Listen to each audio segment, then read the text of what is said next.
Shambulio la anga la Urusi lililodumu kwa zaidi ya saa 12 limeua watu 4 na kuwajeruhi wengine 70 nchini Ukraine.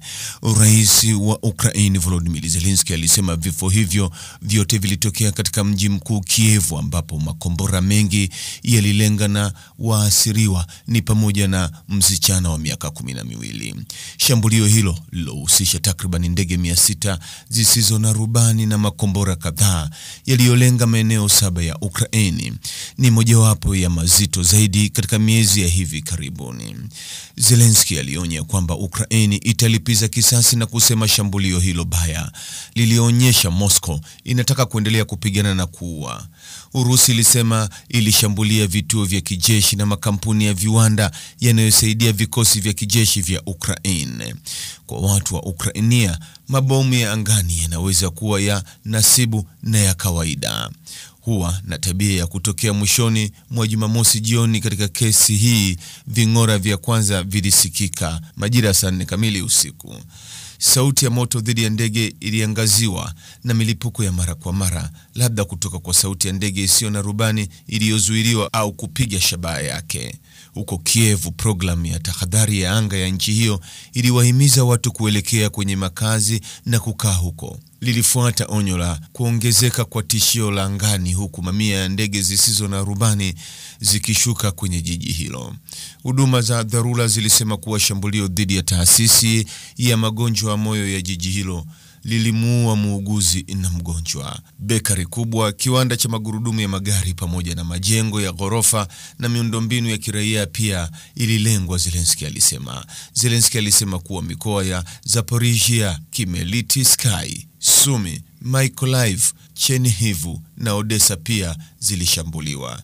Gavana wa Zaporizhia Ivan Fedorov alisema watu 31 wamejeruhiwa katika eneo hilo, wakiwemo watoto 3, wavulana 2 wenye umri wa miaka 11 na 12 na msichana wa miaka 9. Mvulana mmoja alinaswa kwenye mlipuko huu, mwingine akiwa na sumu ya carbon monoxide. Alisema wote 2 wako katika hali mbaya. Gavana wa eneo la Sumy alisema mzee wa miaka 59 alikufa katika shambulizi siku iliyopita. Zelensky aliapa kwamba Ukraine itarudisha nyuma katika nia ya kulazimisha diplomasia kutoka Urusi, na akasema anategemea majibu makali kutoka Ulaya na Marekani. Shambulio hili la kutisha lilifanyika mwishoni mwa juma la Baraza Kuu la Umoja wa Mataifa, na hivi ndivyo Urusi inavyotangaza msimamo wake halisi, alisema.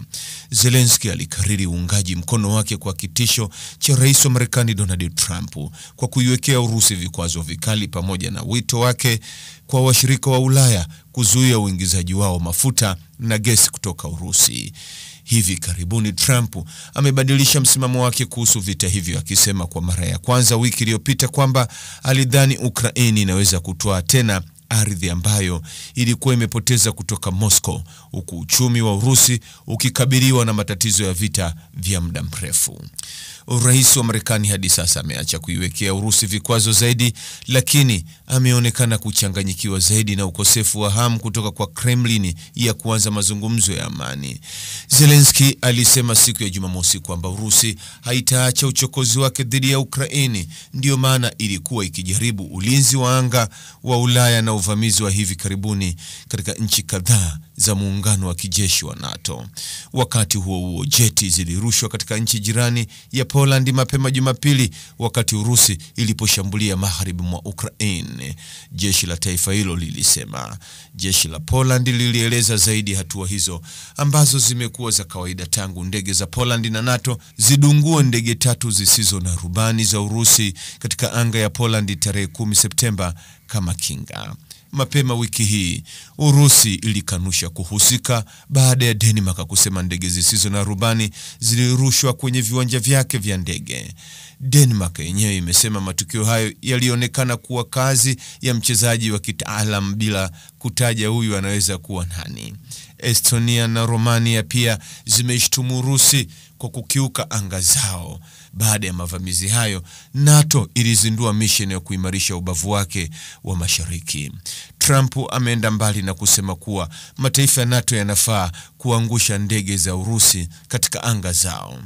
Katika hotuba yake kwa Baraza Kuu la Umoja wa Mataifa siku ya Jumamosi, waziri wa mambo ya nje wa Urusi Sergei Lavrov alisema nchi yake haina nia ya kushambulia nchi wanachama wa Umoja wa Ulaya au NATO, lakini alionya juu ya jibu madhubuti kwa uchokozi wowote unaoelekezwa kwa Moscow. Mtazamaji, ni yapi maoni yako kuhusiana na taarifa hii? Andika maoni yako katika sehemu ya ujumbe hapo chini.